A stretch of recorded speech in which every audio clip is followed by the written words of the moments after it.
The second generative behavior is to be humble. The most important things that we need to know, we don't know. And that takes a bit of humility to fully appreciate that, right?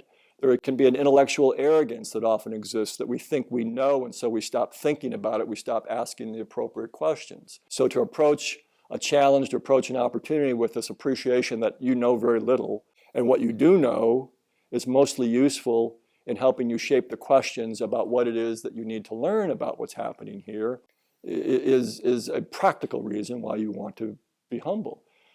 You can be proud of your accomplishments and still be humble in your person, and that's a very attractive quality. And as an entrepreneur, you're always looking to be attractive. You want to attract people to your cause. There's a wonderful story about humility. It's a story about Sir Christopher Wren, a celebrated British architect in the 1500s, but he was more than an architect. He was also a scientist. He was a physicist. He was an astronomer. The quality of his mind was such that Sir Isaac Newton used to come to Sir Christopher Wren to bounce ideas off of him. Well, he was asked to submit a plan for the Windsor Guildhall. The Windsor Guildhall was going to be this massive meeting space. In those days, to create such a large meeting hall, one would have needed multiple interior columns to support the weight of the roof. Well, because Sir Christopher Wren was not only an extraordinary architect, but again, an accomplished physicist, he was on the cutting edge of the knowledge of load management. And he was able to submit a plan that required only half as many columns as a standard plan would have called for. Well, because the suits, the men who were going to fund this project, were caught up in the status quo and were conservative, they rejected the plan. He tried one more time with the plan. It was rejected again. He really wanted the commission, and so finally he submitted a plan, Sir Christopher Wren did, with all of the columns that the folks were calling for the Windsor Guildhall. Well, it was built. He died about 20 years after it was built. About 100 years after it was built, it was time for its first major interior renovation. And as the workmen were raising the scaffolding to work on the renovation, they finally got to a point where they were eye level, and they could see that for all of the columns that Sir Christopher Wren said weren't necessary, there was an inch gap between the top of the column and the roof. They weren't supporting any weight. They weren't necessary to support any weight. Isn't that marvelous? But what is really marvelous is that he went to his deathbed without telling anybody this. I would have been so tempted to, a couple of years later, stood on a soapbox in the middle of Trafalgar Square and said, I told you, but he didn't.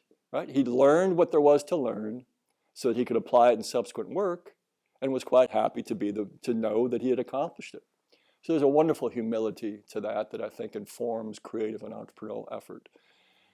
So be generous, be humble, and then be playful. There's so many reasons why you want to practice being playful to become the most creative and entrepreneurial person that you can be. One of which is, you want to have a really good creative idea? Have lots of ideas. You want to generate lots of ideas? Consider it to be playful. Consider it to be fun.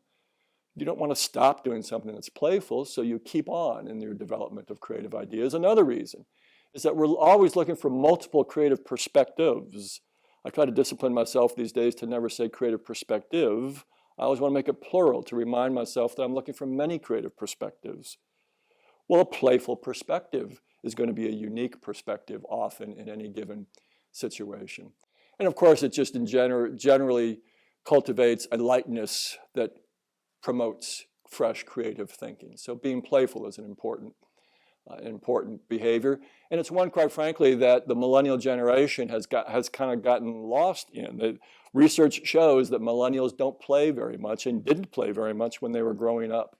And so I'm urging my students always to be generous with themselves, practice a little humility, and go be playful. Go be playful. Fourth generative behavior is to be enthusiastic in your pursuit of beauty. We certainly understand how important it is to refresh our digital devices. Right? We have to reboot them occasionally to get them to work at their peak effectiveness. If we load a new application, sometimes you have to reboot it, refresh it for that application to be now absorbed, to be embedded. But we forget how important it is to refresh ourselves.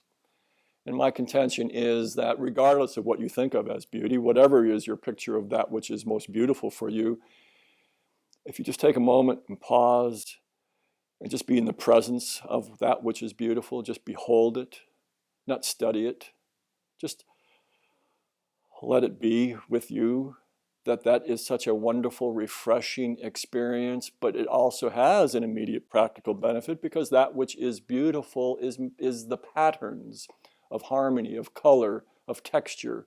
That's where beauty emerges, is in the beautiful patterns of whatever it is that expression is applying. And creativity and entrepreneurship is about finding patterns, about learning to think and see the emergence of patterns. And so without knowing it, you are improving the quality of your subconscious mind to be really good at pattern recognition, to be good at pattern identification. So there's that benefit also in just beholding beauty and just being enthusiastic in your pursuit of beauty.